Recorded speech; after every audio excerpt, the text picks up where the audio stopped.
Three things. This is rooted in nostalgia Catholic with a somewhat different history here.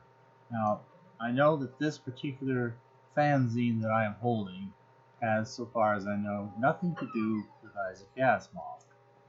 This is, in fact, a fanzine from June of 1969, the very first issue, what they call T-1.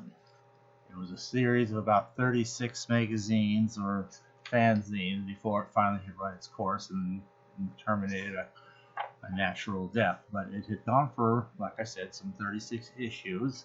This was the very first one, and obviously they're going to call it T negative after Mr. Spock's and his father's ultra rare blood type. It's got a nice artwork on the back here. I think it's just worth presenting. But anyway, a fanzine like this is obviously a highly obscure artifact. I mean, you could buy all the basic Star Trek books and even some of the oddball things. You can probably, most of them you can generally track down without too much difficulty. But to try to find a real authentic copy of a fanzine from way back when, that's not easy. But I'm going to refer this back to another fanzine about 15 years earlier than this, and I regret to say I don't have it. I've not been able to find it. I don't know that anybody could ever find it today, unless they collected it way, way back when, or just, who knows, maybe something will surface on eBay. If you watch for it for a few years, maybe something will surface, but I kind of doubt it. And that was a little tiny fanzine in the early 1950s called Peon, P-E-O-N. And in an issue of Peon, this tiny, tiny little fanzine thing with a circulation of maybe 100-ish copies, you say, sold for 10 cents a piece. Isaac Asimov deigned to put a little editorial for them.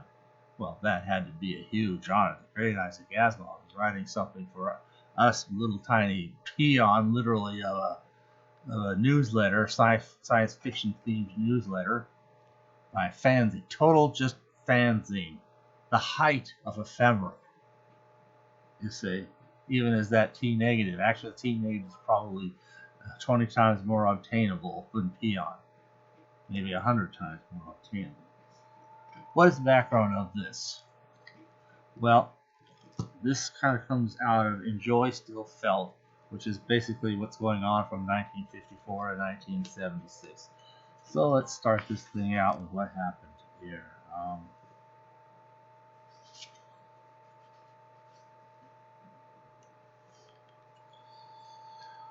Okay, he writes. He starts with page 5. All right.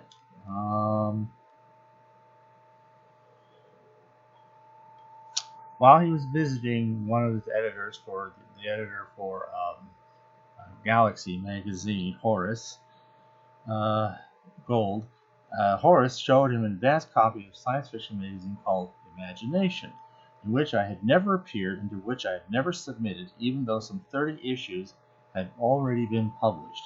Imagination had a reviewer named Henry Bott, whom I had never met and of whom I knew nothing except for his reviews. Bott didn't like my books.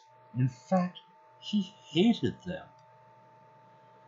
And he seemed at a loss for words to explain how much he hated them and how little he thought of me as a writer. Some months before, he had reviewed Second Foundation and had done it with sufficient snide cruelty to infuriate me. I do not, at any time, accept criticism of my stories with noticeable grace, but had I been a saint, his snottiness would have broken through the barriers. Nevertheless, I managed to suppress my anger. It seemed to me that what Bott disliked about Second Foundation was its galactic empire of vistas, which were to be found in all my books up to that time, except for I, Robot. Well, this was a legitimate dislike, and there were others who disliked it too, though others expressed themselves with far greater decency. Anthony Boucher, editor of fantasy and science fiction, didn't like the Foundation series, for instance, and the science fiction writer George O. Smith, in his review of The Currents of Space, said, in urging me to adopt a narrow background, come back, Isaac, all is forgiven. That is one reason I had written The Caves of Steel as I did. In the Caves of Steel, I did not wander all over the galaxy or across the generations. The Caves of Steel had only one arena of action, New York City, and that action covered a period of exactly 60 hours. It was an excellent example of a near approach to the Aristotelian unities. It seemed to me that even Bott would like the Caves of Steel. That seemed all the more likely because ever since publication of the book, the comments and reviews had been uniformly favorable. Well then, when Horace handed me the new imagination, it was to show me Bott's review of the Caves of Steel. I could scarcely believe my eyes. It was even more violently and unnecessarily insulting than his review of Second Foundation had been. It was, in fact, a deliberate baiting of me. He even remarked that I had once again wandered all over the galaxy, and that made it clear to me that he hadn't bothered to waste his time reading the book, or even the flat copy. I was almost out of my mind with fear, and for nights afterward I stayed awake writing letters in my mind to this Bott. It was all I could do to hold on to enough sanity to realize that it would be useless and even counterproductive to do so. The only sensible action was to ignore him as beneath contempt. So let's see here. It mentions a little bit more about Bott, blah blah blah, but nothing pertinent here. But only how much his problem with Bott was kind of affecting other things that he was doing. It's not really Bott itself. Now, in August, I received an invitation. This would be August of 1954. I received an invitation to write an article for Peon, a fan magazine. I receive invitations of this sort often. So does every other science fiction writer. Fan magazines are produced by eager fans and exist literally in the hundreds. All but very few are evanescent and exist only a few issues before their time, and the costs become insupportable. I have no theoretical objection to writing an occasional piece for love, but I have always steered clear of the fan magazines. There are so many that to write for one will mark you down as a target for the others, and you will be nibbled to death. Now, on this occasion, though, the offer came when I was still experiencing mental agonies over Bott's review of the Caves of Steel. I realized I could not write an angry letter to a reviewer without being marked as a sorehead, but Peon, it seemed to me, would be just the solution. It had a circulation that was surely less than 100, so only a handful of people would see what I would write, and yet I would safely get the poison out of my system.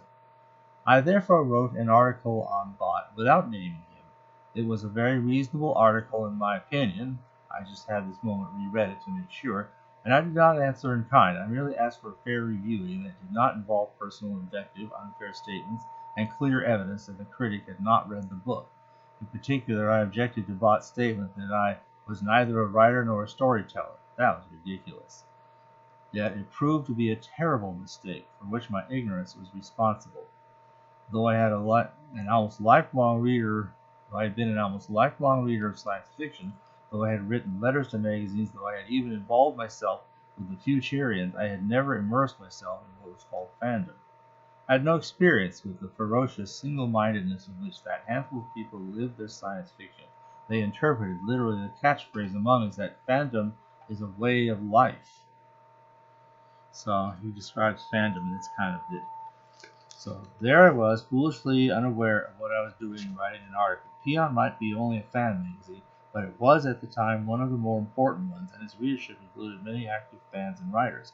No one had any trouble in understanding who it was I was talking about, even though I called them only the nameless one. Imagination got a copy of the fan magazine, of course, and I imagine a number of readers sent theirs along for fear the editor, William Hamlin, would not see it, and out of sheer pleasure in making mischief. So while I sat at home, pleased with what I had written, pleased I had gotten rid of my bile in a gentlemanly way, and that I was no longer staying up hard each night fuming, editorial artillery was being cranked up and trained on me. So, well, we'll get back to that later. So, I've covered the one part of this whole sequence of things that I will not be able to present. But before we go any further, let us review some of the history of his coverage in the Imagination magazine. Now, the first time his name appears in Imagination, or his name or books, it actually appears in in July 1953. So, but in that day, their reviewer was not Henry Bott, but another person named Mark Reinsberg. So, he says, The Currents of Space, by Isaac Asimov, Doubleday, $2.75. A spatial analyst with a new theory that will upset the social and economic status quo in one strategic corner of the galaxy is shanghaied and administered a psychic probe which strips his brain of all postnatal impressions. Then he's dumped on Florina, a slave planet, and left to fight his way back to partial mental recovery. Meanwhile, he becomes the pivot in a power struggle between the rulers of Sark, who have Fiorina under their domination, and the imperialistic expansion of Trantor, the largest political unit in the galaxy. The unfortunate spatial analysis happens to be an Earthman in a future period that no longer recalls that planet as man's starting point. He is very credibly portrayed, as is the economy and social organization of Fiorina. The Earthman's female companion is a little farcical, but all other characterizations ring true, especially some of the minor ones such as Varkas Genro and Lady Samia. Action is fast and as a whole pretty exciting. This book is in the read at one sitting class. So that was a perfectly fair and reasonable account. Well, later on, they acquired a new reviewer. It was Henry Bott. Now, Henry Bott in the June 1954 edition, and I don't have that, I have the text here, I can at least read for you, had written this review of Isaac Asimov's Second Foundation. And he says, so by Isaac Asimov, 224 pages, Gnome Press, New York, New York. Remember, this is 1954. It was with difficulty that this reviewer read this book, and with even more difficulty that he wrote this review. Certainly it will bring down the wrath of Asimov fans. Isaac Asimov is an educated, articulate man, but he is neither a writer nor a storyteller. Heavy-handed and ponderous, Asimov rounds out ream after ream of elephantine prose about his ridiculous galactic empire, filled with endless philosophizing on a juvenile level, obscure sociological fantasies, and massive technological monologues. Harry Seldon, Beta Darrell, Han Pritchard, and Arcady Darrell skitter about the galaxy, involved in improbable activities in the improbable Second Foundation, fighting desperately to save themselves from the villain to end all, the Mule. Second Foundation is a sort of modern Graustark. Asimov's preoccupation with kingdoms and empires would have been quite fitting 4 decades ago, but now, what connection this has with science fiction is hard to understand. Asimov's stories are the soap opera of science fiction, not to be compared with the excellent space opera of Dr. Luther Campbell some 20 years ago. You might say, stop the vituperation, what's the story about? I'll answer. Princesses and kingdoms, empires and galaxies and fairy godmothers, even mules, in short, nonsense. Read it if you must, but don't say you weren't warned. It's not a good book. Well, gee. Anyone who knows what I do, I obviously think the world of the whole Foundation series. I still do. A view like that is just, although, and this is the furthest I can go as a gesture of fairness towards Henry Bott. It is my observation that when the Foundation books are read out of sequence, it becomes a problem. I mean, I knew a guy who was a science fiction fan like me, and I mentioned the Foundation series, and he hadn't. But when I pursued it a little more, he'd made a mistake that a lot of people make in reading the Foundation series. They might start with a book that says Foundation, because that's where it starts. And then, usually the sequel would be like something 2. So you could reasonably expect the next book to be Second Foundation. And since it's pointing to the day when someday the Seldon Foundations will turn into a second empire, you can figure or expect from the title that Foundation and Empire will be now how the Foundation finally comes along and builds the second empire, and they all live happily ever after. No. That's not how it goes. So suddenly you got a whole book of wondering where the second foundation is.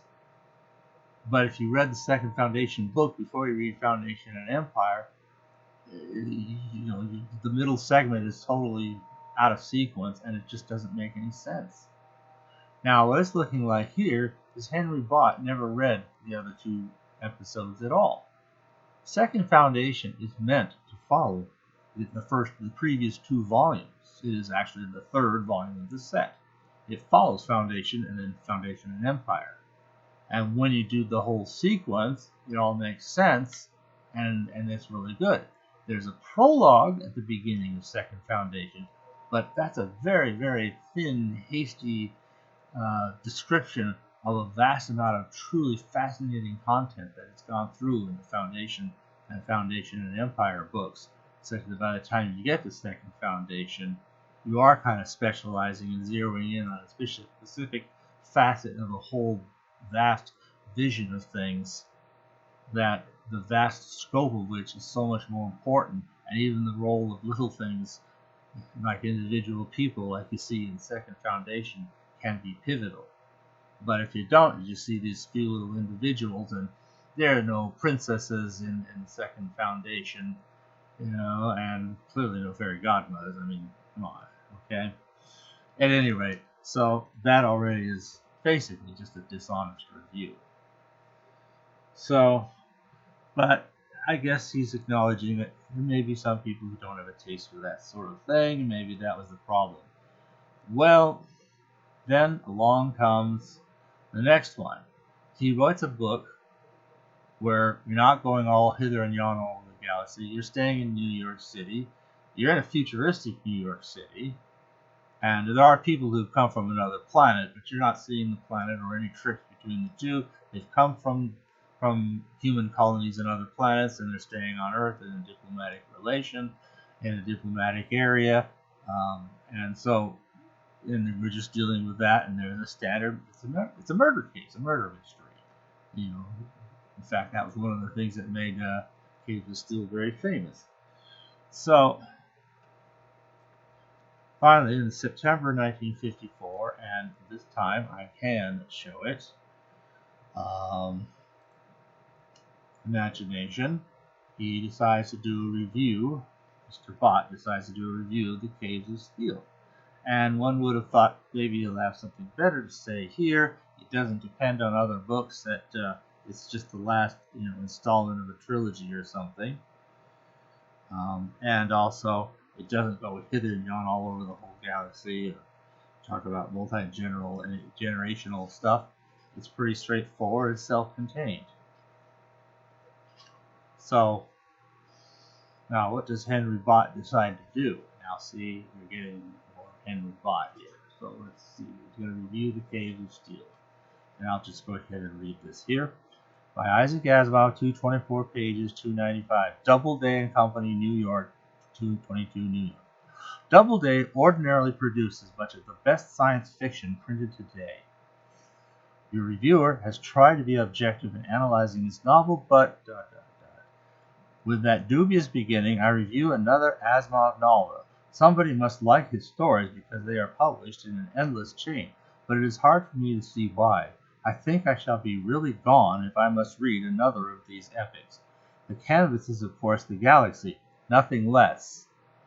Yeah, see, he didn't even read this thing, There is the robot and the super empire. There's no super empire. And there's only one robot.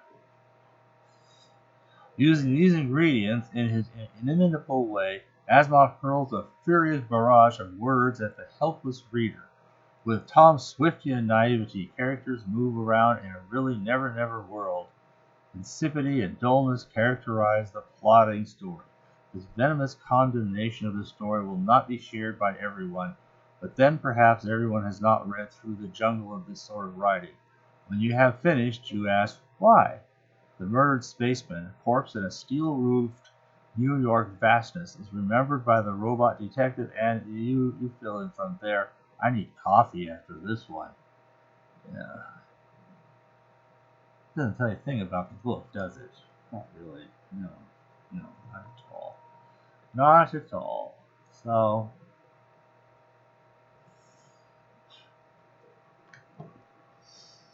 that review is what it is, churning in Asimov's mind for however long that that he doesn't know what to do about it. Well, obviously, he publishes the article in Peon that, as I said, sadly I don't have in order to be able to read, or I would. And Imagination then responds. Let's see here. I think it's an editorial. No. Where is this? Maybe it's the 22 library. Well, we'll get to that in a moment. Okay. So, what's happened here is that they decided to have an editorial in March 1955 issue. And they spend all this time talking about Asimov. Okay. One of the regular departments in MAJ, that's what they're calling Imagination, don't know why. Yeah, each month Henry Bott reviews one or more of the current crop of science fiction books. This department renders a service to the reader in that it provides a critical review, complimentary or otherwise, upon which a reader may base his decision to purchase and read the books reviewed. From the book's publishers and author's position, it provides free publicity for their wares. Those who review books are necessarily placed in a unique position. They are applauded by some, denounced by others, depending upon the opinions of the person who agrees or disagrees with the reviewer. For this reason, reviewers of science fiction books should be chosen with an eye toward their background and qualifications. Well, in Madge's case, Henry Bott was selected because your editors believe him to be a highly qualified science fiction critic. That does not speak well of the editors, not just. But just look at that. His background covers some 19 years as reader, writer, editor in the field. Coupled with this is his academic background with a mathematics major and current position as head of the technical writing section of one of our country's major scientific equipment corporations. From technical and literary aspects, Mr. Bott fills our books with qualifications for a science fiction critic reviewer. We have elaborated in this regard because one science fiction writer who had had several of his books reviewed by Mr. Bott, actually 2 so far, unfavorably, has felt piqued to the point of first questioning the identity of our reviewer in correspondence to his office, and later with a public protest of the reviews he has suffered in one of the science fiction fandom publications, Peon. The writer in question is Isaac Asimov. In his public protest, Mr. Asimov accuses Henry Bott, referring to him as the Nameless One, of indulging in personal insult and not of being bound to accuracy and fact. Mr. Asimov further berates Mr. Bott as being a critic who substitutes invective for reasoning and personalities for analysis. Mr. Asimov also includes in his protest the electoral point that a reviewer ought not to imply that no one likes the book being reviewed, especially since the record indicates that thousands of copies were sold.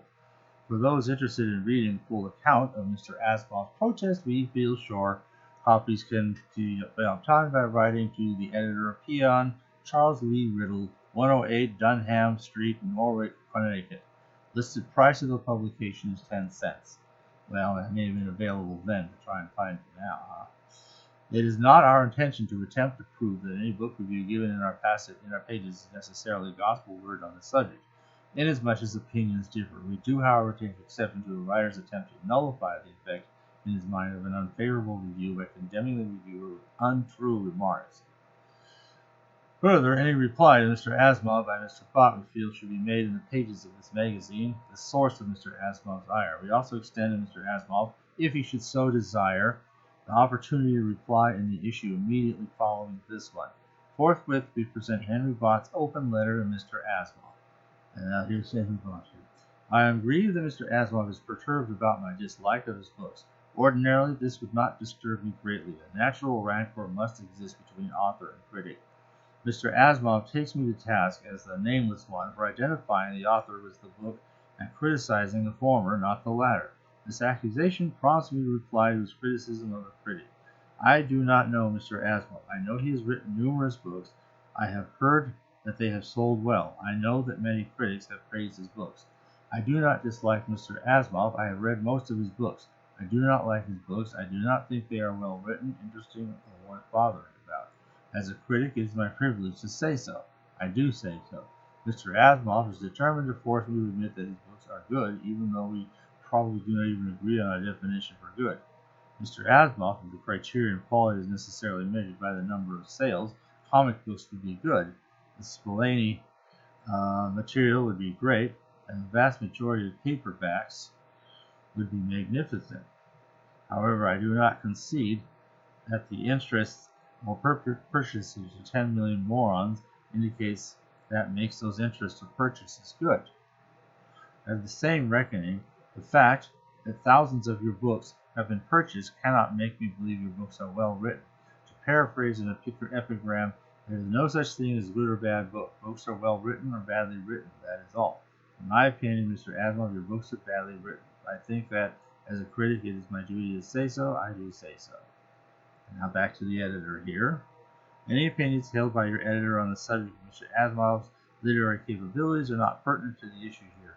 Or as we see it, Mr. Asimov has simply created an opportunity to express his indignation by descending to a personality level, one of the things he's accused Mr. Bott of engaging in. In concluding his protest, Mr. Asimov wonders how an author can defend himself without opening himself to the charge of being a swordhead. We will not attempt to define a swordhead. However, it seems to us that a non-swordhead may be a writer who can take accolades and criticism gratefully. So, the story continues here.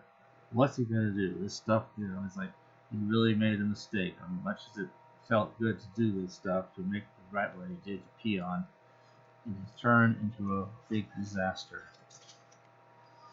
Well, something truly marvelous, maybe in a way almost providential, took place. So, on December 28, 1954, the affair of Bott and his review of the Cave of Steel suddenly sprang to life. I had totally forgotten my article in Peon. It had served its purpose in lancing the boil, and that was that as far as I was concerned. But Bill Hamlin was now counterattacking. He sent me a copy of the editorial which he was going to run in the March 1955 Imagination, in which he took me to task as a sorehead and someone who was trying to limit Bott's freedom of speech. Having raked me over the coals unmercifully, he wrote to ask me politely if I wanted to answer the editorial. He would give me the space for it. I was more furious than ever now, but heavy-hearted, and I saw that I had foolishly stepped into a trap. It was clear to me now that Bott's stupid reviews had been deliberately designed to elicit just such a response as I had made.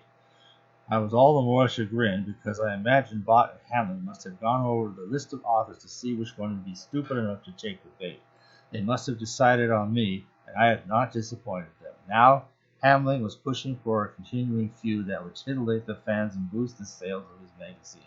It seemed, therefore, that the only thing I could do was to come back with a no comment. My rational article in a magazine with a circulation of 100 was going to be answered by invective before an audience of 50,000, but I had no recourse. Anything I did do would make it worse. I had to let it go. It took a while before I could make myself swallow the humiliation, and while I tried to nerve myself to the task, I came across the February 1965 Imagination on December 30. I bought it out of sheer curiosity to see what Bott was doing now. To my utter astonishment, the review that month was of Lucky Star and the Oceans of Venus by Paul French. It was quite an amiable review. To be sure, Bott explained, French didn't turn out juveniles as good as Heinlein's, but it was quite good just the same. Considerably above average, one gathered. Apparently, Isaac Asimov might be neither a writer nor a storyteller, but Paul French was both. And thus the Lord had delivered Bott and Hamlin into my hands. I whipped off the letter at once, in which I apologized for my unkind thoughts concerning Bott. He was quite obviously a gentle soul who liked dollars and was willing to help them. He might not like Asimov's writing, but he did like French's, and that showed his discrimination, for clearly one writer was bound to be better than another. I went on and on for as long as I thought I could carry the game, and then ended with the final comment that, by the way, Paul French was Isaac Asimov, and Bott liked Asimov stories. After all, if you didn't know, Asimov wrote them. It was absolutely devastating, and Hamlin was forced to write it along with his editorial. He tried to say Bott did know French and Asimov were the same, but that space considerations had forced the excision of the sentence. That excuse is so lame that I'm sure it increased the laughter at Bott's expense. In any case, the feud died at once, and I got out of it with a whole skin and a learned lesson. So let's take a look at what he actually wrote. Well, first of all, I get the review of the Bott's review of Lucky Star.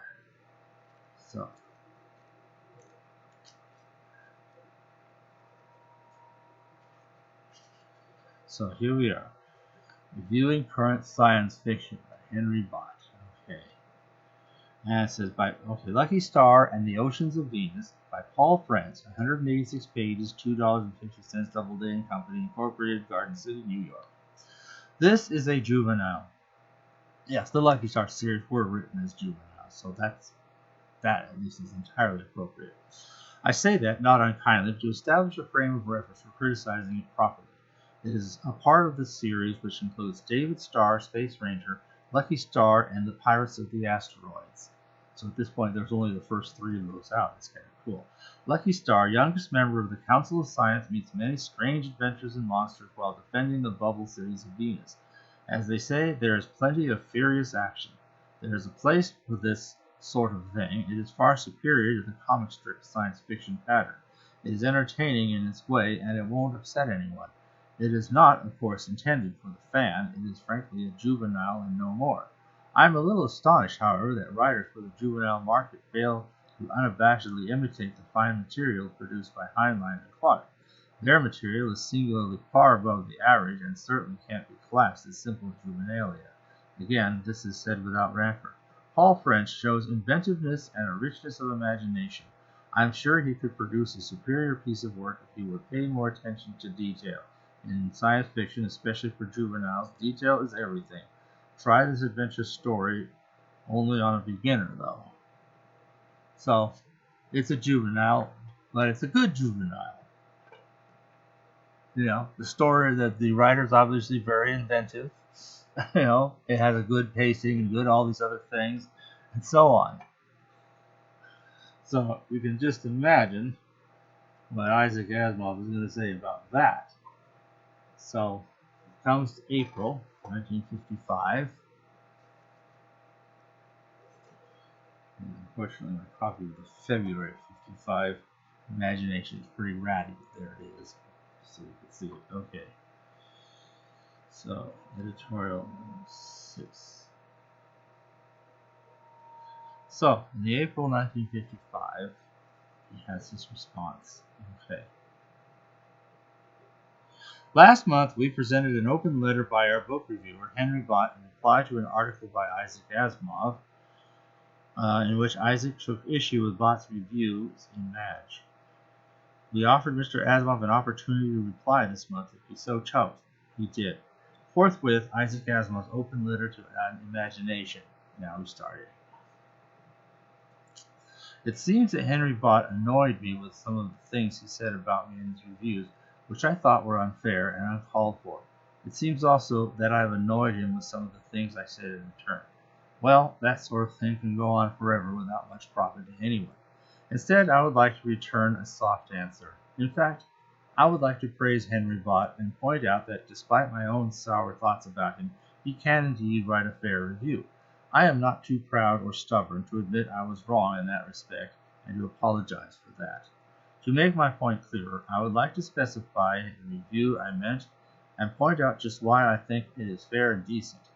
On page 122, February 1955 issue of Imagination, Mr. Bott reviews a book called Lucky Star and the Oceans of Venus by one Paul French. Now, Mr. Bott is not so crazy wild about the book. He doesn't give it a rave review. He explains that in his opinion it's a juvenile, which is suitable only for beginners in the field. He also expresses the thought that the book is not as good as juveniles written by authors such as Heinlein. Still, despite this, he is careful to point out that he thinks it is far superior to the comic strip science fiction pattern, that it is entertainment in its way and won't upset anyone. He also says that Paul French shows inventiveness and a richness of imagination, and that he could produce superior piece of work if he could pay more attention to detail.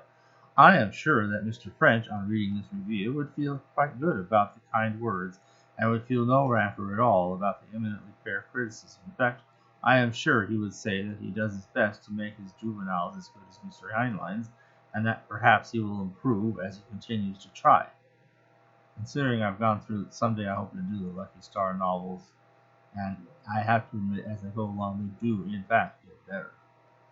By the time you get to the last one, it's like, it's really impressive. But anyway, so that does in fact happen. It's kind of interesting to say. He would also ask Mr. Bott to feel free, if he ever has the time, to give him examples of just where he has fallen short in matters of detail. Mr. French would explain that he learned a great deal from helpful reviewers and editors in the past, and hopes to continue learning in the future. I am positive that Mr. French would say all this. The reasons I am positive is that Paul French and Isaac Asimov are the same person. Dun dun dun! You know. I feel certain that Mr. Bott knew this rather open secret, and under the circumstances, the review is all the more kind and fair. I am very happy that Mr. Bott does not dislike my work quite as much as he himself seemed to think he did in last month's editorial. I certainly find that I, myself, do not dislike his work quite as much as I had thought I did.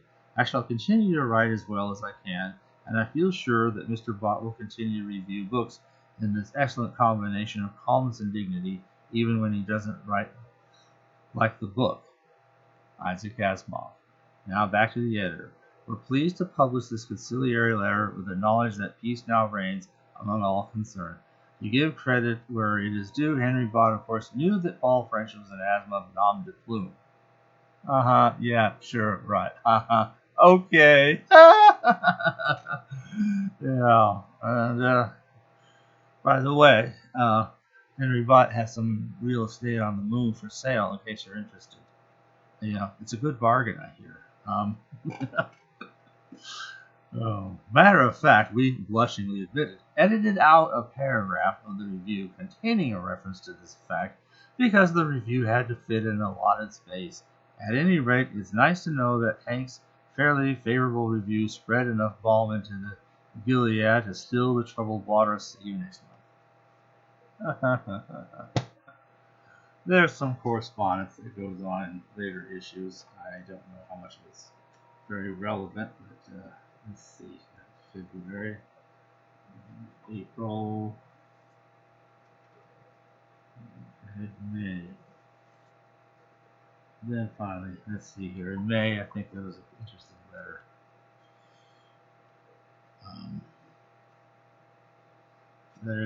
Letters, 123.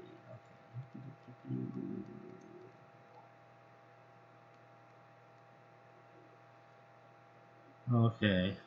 Now, this is a letter from L. Sprague de Camp. So, as the dispute over Henry Bott's review of Isaac Asimov's novel, Second Foundation and the Caves of Steel seems to be widening, may I, as a reviewer and reviewee of some experience, get in a word. Short of breaking the libel laws or giving away the secrets of national defense, a reviewer has a right to say what he likes about the books he reviews. Granted that right, some exercise it more competently than others. A reviewer has a function, just as a writer or editor has. A fiction writer's function is to entertain. A reviewer's function is to tell the reader those facts about a story that will inform the reader whether he would like to read it. No two reviewers, or for that matter, no two readers, agree exactly in taste. Still, a reviewer functions well or badly to the extent he puts readers on the track of stories they will like and warns them away from those they would not. Now, all reviewers, I suppose, have quirks and idiosyncrasies. For instance, I find some popular contemporary SF writers unreadable. If it falls my lot to review such a story, I realize that this is an idiosyncrasy, and I try to allow for it by getting someone else to write the review or confiding to the readers that I dislike all the works of this kind or that with this particular feature, no matter how well done. If his prejudice agrees with mine, good. If not, he may ignore me. In the case of the Bott reviews, careful reading shows that Bott did not personally attack or insult Asimov except by a strange and hypersensitive reading of the text. It also shows that Bott was inaccurate by saying that Cage of Steel is throughout the galaxy, as well as intemperate and irrational. By this I mean his strictures were either rhetorical, epithets, heavy-handed, ponderous, obscure, soap opera, furious barrage of words, insipid, dullness, or complaints against things not normally deemed faults. Suppose the canvas of Cage had been the galaxy. Many highly praised stories have done the same. The murdered spaceman, a corpse in steel-roofed New York's vastness, is remembered by the robot detective, and you fill in from there. What's wrong with robot detective, steel-roofed New York's, or murdered spaceman? It's as if I said, Blood's story concerns time travel. All time travel stories stink. Ergo, Blood's story stinks. Bott's sharpest ire is aroused by Asimov's use of empires, princesses, and kingdoms in Second Foundation, reminding Bott unpleasantly of Graustar. He seems to mean that Asimov's use of a future society wherein wealth, status, and power are hereditary. So what? This state of affairs has existed for a long time, is not yet extinct, and may flourish again. Does Bott think the brave new world will be ruled by people's democracies, which won't permit such anachronisms? But that drunken bum Vasily Stalin did fine while his old man lived. As for Asimov's books being badly written, more detail is called for. Asimov's use of English is competent as that of most of his contemporaries. He avoids just tyrannic mistakes as giving two characters the same name or killing a character and forgetfully bringing him back to life again. One can dislike well-written fiction, I often do, but a competent reviewer would not give a wrong reason for his dislike. I conclude that in this case, Bott has succumbed to idiosyncrasy and has failed to fulfill his reviewer's function. In replying to Imagination, circulation 5 figures, to Asimov's outburst in Peon, circulation in 2 or 3 figures, he has shown himself as sensitive as his target. If Bott had a right to publish his original condemnation, Asimov had an equal right to reply. The expediency of his doing so is something else, but then it's his life, and let's drag it down. So, anyway, there's more discussion there, but they're kind of beating the dead horse at this point. But I think that these criticisms of the criticism from the outside is pretty good. Well, it's been a long and interesting saga, but I think it's an interesting story from the life of Isaac Asimov that writes itself, for the most part, on the pages of the magazine that he does not otherwise appear upon the pages of. Say, that's kind of cool. That's all I have to say on that. Thanks for listening.